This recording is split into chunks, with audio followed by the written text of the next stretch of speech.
Yeah, 15th January is a very important date for every Igbo man because it's a day that we're recalling with great joy that the Lord brought to an end the attack on Igbo land through the Civil War. And then we're recalling with thanksgiving to God Almighty that He delivered us from the plans of the evil one, which was extermination of the Igbo race as the agenda. The Igbo leaders, anchored by Igbo BK Group, decided to float this idea of prayer, of thanksgiving, forgiveness, and seeking for God's favor for the Igbo land today.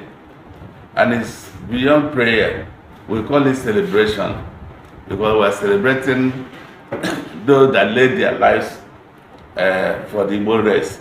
We can't just close our eyes because many of them really, they were patriotic and sacrificed their future to serve the Igbo race. And then too, we need to remember that they came from families too.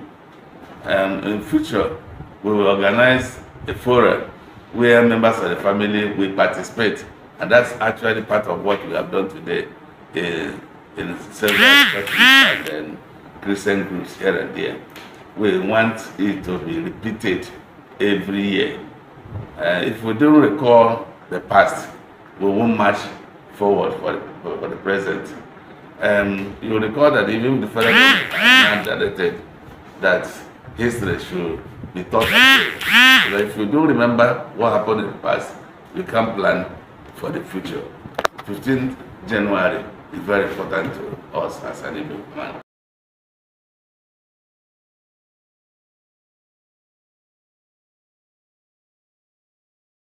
Yeah, I said the prayer.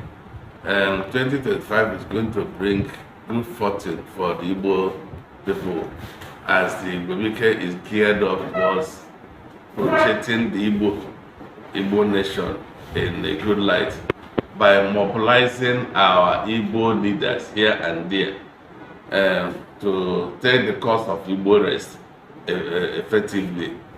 Igbos are scattered all over the place, uncoordinated. The talents of the Igbo man is unharnessed. The amenities God has provided for us are tapped without records. So the Igbo is going to mobilize forces so that whatever that belongs to the Igbo race, and the Igbo man in particular, is going to come to that person and the Igbo land.